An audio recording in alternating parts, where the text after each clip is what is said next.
কি চিকেনের এমন একটি মজার রেসিপি দেখাবো, যারা ব্রয়লার মুরগি খেতে পছন্দ করে না তারাও কিন্তু এরপর থেকে এটার ফ্যান হয়ে যাবে।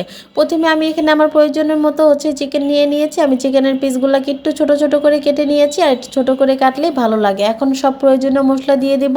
পেঁয়াজটা একটু বেশি পরিমাণে দিতে হবে। তারপর এখানে হলুদ, ধনিয়া, মরিচের গুঁড়া, জিরার গুঁড়া, গরম মশলার গুঁড়া, সামান্য একটু মাংসের মশলা দিয়ে দিলাম। লবণ তো অবশ্যই দিতে হবে। তারপর দিয়ে দিলাম 1 টেবিল চামচের মতো সয়া সস। তারপর দিয়েছি আদা রসুন বাটা। তারপর 2 পিসের মতন লেবু ভালো মতন চিপে এখন সব মশলাগুলাকে চিকেনের সাথে ভালো মতন মেখে নিব। আর এটা মাখার পরে কিন্তু কমপক্ষে 20 মিনিটের মতন রেস্টে রাখতে হবে। রেস্টে রাখলেই কিন্তু এটার ভিতরে চিকেনের মশলাটা ভালো মতন ঢুকে যাবে। তারপর একটি প্যানের মধ্যে তেল দিয়ে দিলাম। এই রান্নার মধ্যে তেলটাও একটু কিন্তু পরিমাণে বেশি লাগবে। তারপর এর মধ্যে গোটা গরম মশলা দিয়ে তার মধ্যে দিয়ে দিলাম কাপের মতন পেঁয়াজ।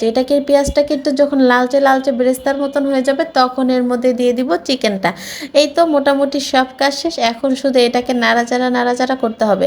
চিকেনটাকে আমি একটু ঢেকে দিলাম। এর মধ্যে যে পানি উঠবে এটা দিয়ে কিন্তু আমরা আজকে চিকেনটাকে একদম 80% রান্না করে নেব।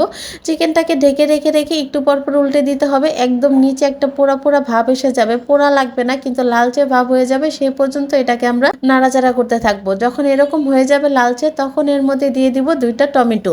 টমেটোটা একটু লালচে হলে ভালো হয়, মানে একদম পাকা লাল। আমার এখানে ঘরে যেহেতু পাকা লাল ছিল না, তাই যেটা ছিল সেটাই দিলাম।